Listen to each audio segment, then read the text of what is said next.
Bonjour, je voudrais vous parler aujourd'hui d'un point qui est très important et un point sur lequel j'insiste quand je donne formation. L'hypnose est un outil puissant et l'hypnose conversationnelle tout particulièrement. Ça veut dire qu'on va très vite obtenir d'assez bons résultats avec de nombreuses personnes, même si parfois ça peut fonctionner un peu moins bien, mais en général c'est assez impressionnant. Et donc le danger, vous vous en doutez, c'est que ça vienne flatter votre ego de thérapeute et de praticien en hypnose. Et que tout d'un coup, vous vous disiez « Waouh, c'est magnifique ce que j'arrive à faire. Je suis vraiment une bonne thérapeute. Je suis toute puissante. » Et puis, si on laisse l'ego se nourrir de ce genre de choses, ça peut aller très loin. On connaît tous les effets négatifs d'un ego surdimensionné. Et donc, c'est vraiment essentiel, mais plus qu'essentiel, de se rappeler d'une chose fondamentale quand on pratique l'hypnose, c'est que, bien sûr, on a des outils, mais en gros, on ne sait rien. Et c'est vraiment une position qu'adoptait et que défendait Milton Erickson, c'est cette idée de « je ne sais pas ». Je suis dans le non-savoir et dans le non-jugement. C'est-à-dire qu'une fois que je suis en face de la personne qui vient me voir, je ne suis plus Bérangère, je suis la thérapeute qui est la personne vient voir et je me mets dans cette position de non-savoir et de non-jugement. Parce que c'est pas moi qui mets la personne en hypnose, c'est elle qui se met en hypnose. Bien sûr, je vais l'aider à le faire, mais c'est elle qui le fait. Elle choisit son bon moment, elle choisit l'endroit où elle a envie d'aller pour déconnecter suffisamment, être dans cet état modifié de conscience.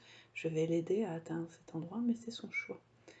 Dans l'hypnose que je pratique, le patient, le client a toujours le droit et doit m'envoyer promener si ce que je lui propose ne lui convient pas.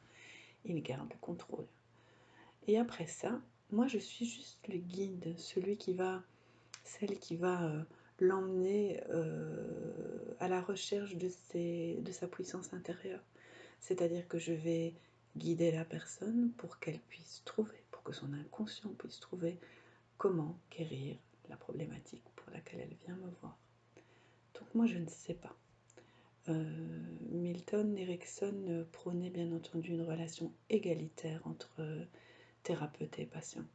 Et c'est essentiel de garder en mémoire cette idée de relation égalitaire. Je ne suis rien, je ne sais pas, j'ai des outils, mais c'est la personne qui fait le travail. Je la guide. Point. Nous sommes au même niveau. Et c'est vraiment essentiel de garder ça en mémoire, parce que si on ne garde pas ça en mémoire, vu les résultats qu'on va avoir, ben l'ego va se dire « Waouh, c'est moi qui fais tout ça, c'est moi qui arrive à soigner cette personne. » Non, on est juste le guide. Et c'est merveilleux d'être un guide. C'est fantastique d'être dans cette relation d'inconscient à inconscient, au même niveau. C'est fantastique de ne pas savoir. C'est fantastique d'aider la personne à trouver elle-même le bon chemin. Donc en fait, c'est vraiment ça qu'il faut garder à l'esprit et c'est important pour moi de le rappeler. Nous avons des outils, nous nous en servons en tant que guide et c'est évidemment le patient qui fait tout le boulot en fait. Par contre, il ne faut pas non plus minimiser notre rôle, il fait tout le boulot parce qu'on l'aide à faire tout le boulot. Donc c'est vraiment dans cette relation d'équipe, dans cette relation égalitaire que les choses se passent. Et jamais au grand jamais, ne vous prenez ne vous prenez pas pour une espèce de grand gourou de l'hypnose. Hein.